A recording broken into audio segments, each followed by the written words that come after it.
Hi வணக்கம், எல்லாருக்கும் காலை வணக்கம். நான் உங்கள் சிவாஜி அந்தோணி. இப்போ நாங்கள் எங்கே இருக்கோன்னா, நானும் சாரும் இங்கே நம்ம திருவள்ளூரில் வடிவேல் சேகர் அவர்களுடைய மகளுக்கு திருமணம். நேற்று நைட்டே வந்துட்டோம். நேற்று வந்து ரிசப்ஷன் செம பிரமாதமாக நடந்தது. புதிய பறவை பேனர், இவரோட பேனரில் என்ன டான்ஸ் ப்ரோக்ராம் பண்ணோம். எல்லாருமே வந்து கலந்துக்கிட்டாங்க. பெரிய பெரிய ஆர்டிஸ்ட்டு, சினிமா ஆக்டர்லாம் வந்து கலந்துக்கினாங்க. ரொம்ப சந்தோஷம், ரொம்ப சிறப்பாக நடந்தது நேற்று.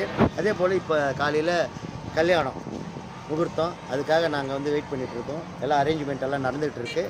நீங்களும் பொண்ணு மாப்பிள்ளையை வாழ்த்துங்க. நன்றி, வணக்கம். தேங்க்யூ, ரொம்ப ரொம்ப தேங்க்ஸ்ண்ணா. புதிய பறவை டீம் கோசம் வந்து டான்ஸ் பண்ணி கொடுத்தீங்க, வேறு லெவலில் பண்ணிட்டீங்க. ரொம்ப ரொம்ப தேங்க்ஸ். சொன்னோன்னா கரெக்டாக வந்தீங்களே, ரொம்ப ரொம்ப தேங்க்ஸ். இப்போது நம்ம எதுக்கு வரோம்னா, ப்ரோக்ராம்ஸ் நிறைய இருக்குது. இருந்தால் கூட நம்ம நண்பரோட பொண்ணுக்கு கல்யாணம், கடைசி பொண்ணு, அதுக்கப்புறம் அவங்க வீட்டில் யாரும் கல்யாணம் இல்லை. இந்த விட அதுக்கு வந்து நம்ம அட்டென்ட் பண்ணணும். அதில் ஒரு சந்தோஷம். காசு எப்போனாலும் சம்பாதிச்சுக்கலாம், ப்ரோக்ராம்ஸ் நிறைய போகலாம். ஆனால் அதுக்காக நாங்கள் எல்லாத்தையும் அவாய்ட் பண்ணிட்டு இங்கே வந்து கலந்துருக்கோம். சரி, தேங்க்யூ.